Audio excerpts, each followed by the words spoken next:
pojok herbal yang ada di desa Lulus Pesantren. Terus tanya Prof. Bagaimana sih awal berdirinya Pojok Herbal Indonesia ini? Tahun berapa untuk berdirinya? Kalau ini ya, Pojok Herbal Indonesia itu sebenarnya mulai dirintis tahun 2021. Kalau produksi sendiri sekitar tahun 2024 akhir-akhir. Untuk SOP-nya itu diterapkan sejak kapan ya Kak? Apakah sejak berdirinya atau sejak produksinya seperti itu? Kalau awal memang kita belum ada SOP, kayak cuma istilahnya kayak jualan aja lah gitu ya. Kalau untuk SOP kan kemarin setelah ikut inkubasi itu ternyata memang sangat urgent ya SOP ya, karena kita di fasilitas produksi itu harus setiap langkah itu harus ada aturannya, kayak nyari bahan baku, spesifikasi bahan bakunya, terus karyawan juga semuanya ada. Itu mulai kita ngurus izin PRT.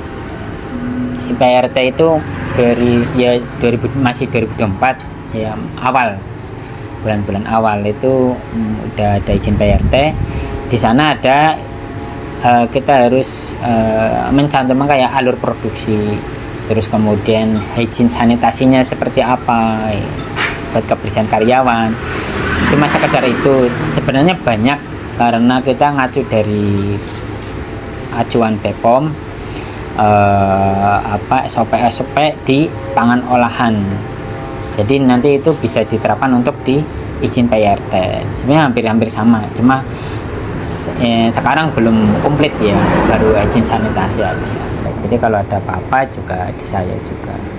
Mungkin kalau ada perkembangan SOP, nanti saya juga masih istilah revisi SOP yang harus disesuaikan dengan keadaan sini. SOP produksi ya, mulai dari bahan baku sampai jadi produk jamu seperti ini. Mungkin ini produknya beda-beda ya Pak.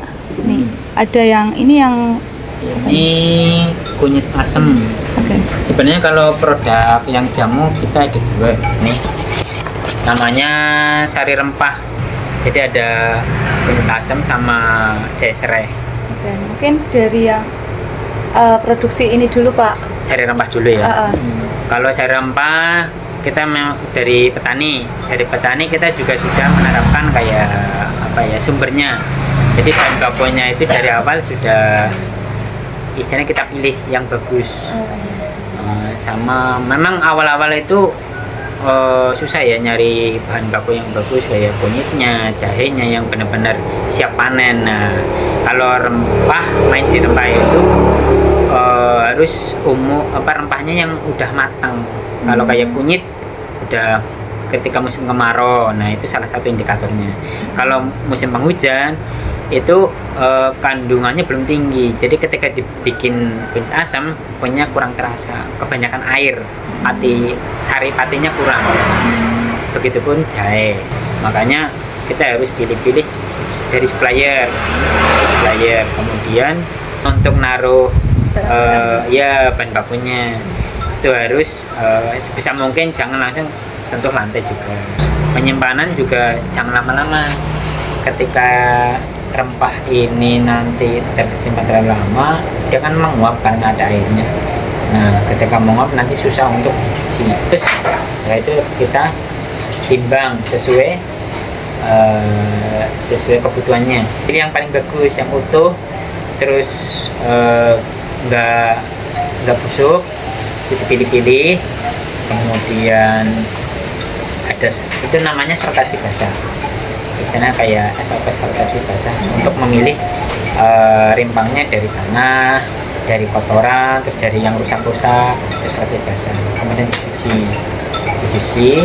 Kalau bikin jamu ini tanpa ada pengeringan, dicuci terus kita rajang, terus kemudian direbus campur rempah-rempah lainnya, kemudian didinginkan, terus baru di packing.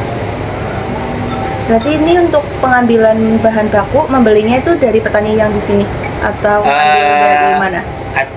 dari Kebumen ada, dari Kutoarjo juga ada. Ya. Kalau untuk SOP itu apakah berlaku untuk karyawannya saja atau seluruh yang terkait di SDM di Pojok Herbal ini? Kalau untuk karyawan kan biasanya lebih ke produksi ya, produksi. Sebenarnya kalau masuk area produksi itu antara karyawan sama mungkin kayak pengunjung itu diperlakukan sama, harusnya seperti itu di buku acuannya. Cuma kita belum dibuat secara tertulis, tapi sudah kita komunikasikan ke saya, terus kemudian ke karyawannya, istri saya juga edukasi dulu walaupun belum tertulis, kayak mungkin memakai APD, terus sebelum memakai APD cuci tangan, terus cuci kaki semisal kotor, pakaiannya juga nanti ditaruh di tempat khusus pakaian, semisal ada barang pribadi dari luar taruh di loker tempat pribadi dulu, nanti ganti pakai celemek ya, celemek atau seragam buat produksi, ada topi, kemudian masker, sarung tangan, seperti itu. Begitupun juga ketika nanti ada pengunjung atau mungkin pengen lihat produksinya, harusnya sama seperti itu. Jadi tetap di area produksi tetap bersih. Untuk karyawan kayak kan karyawan di produksi karena tempat ruangannya tertutup ya, minimal itu sehat. Semisal jelalah nggak sehat atau batuk atau flu ya, kita sarankan jangan produksi dulu, disembuhkan dulu. Jadi takutnya kayak bawaan mungkin penyakit dari luar masuk mengkontaminasi produknya, nanti akan bahaya ke konsumen. Dan kalau memang dia lupa nggak pakai masker atau nggak pakai topi, kita tegur, diingatkan. Tapi kalau memang berkali-kali ya ada sanksi lanjutan gitu. Tapi kita karena masih sederhana ya, masih ada empatinya lah. Tadi kan disebutkan bahwa SOP-nya belum terlalu lengkap dan belum terlalu berjalan gitu. Apa sih harapan kedepannya untuk usaha jamu ini agar SOP-nya berjalan? Harapannya nanti memiliki karyawan atau mungkin admin, cuma mungkin sekarang belum rekrutmen, soalnya kita masih banyak renovasi fasilitas. Jadi biar nanti ketika kita punya karyawan, nerapin SOP-nya itu gampang, jadi sesuai kenyataannya. Nah ketika nanti kita sudah punya SOP tapi fasilitas juga belum mendukung, nanti kan bentrok ya, beda apa yang dilakukan di SOP. Nah itu harusnya itu, terus SOP-nya juga makin lengkap, jadi setiap langkah kita ada aturannya. Kalau untuk SOP tantangannya setiap bagian langkah dari produksi itu memiliki SOP, dari awal bahan baku, kemudian proses produksi, terus karyawannya juga ada SOP-nya sendiri, kemudian ruangannya juga ada SOP-nya, ada mungkin kebersihan ruangan per minggu, per bulan. Jadi kesulitannya di situ. Jadi memang tantangan terberatnya melengkapi SOP secara detail.